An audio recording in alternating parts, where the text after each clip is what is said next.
Ito si Melke, ang binigay ni Father Roque ng Opus Dei, taga San Juan po. Ayan po si Simba, yung binigay naman ng kaibigan ni Father Jonathan, Cadiz. Yan po, kumakain po sila ng tanghalian. Ganyan po yon sila pagtanghali. Naghihiwalay ko kasi nag-aaway. Ito naman si Patras. Tinawag naming Patras kasi atras abante po siya nung natakot siya sa putukan ng Quites, pista ng Santo Niño. Bali 3 taon na po ito ngayon, January, sa amin, na ito po ay naligaw.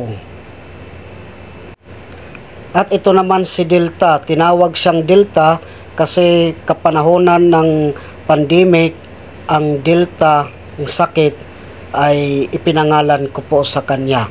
Dumating po siya sa amin, inampon din ito din namin. Ayan po sila Milky at saka si Simba, ganyan po sila magharutan tuwing papakainin ko po ng tanghali. Yan, ang cute-cute nila, no? Ang kukulit nilang dalawa. Yan.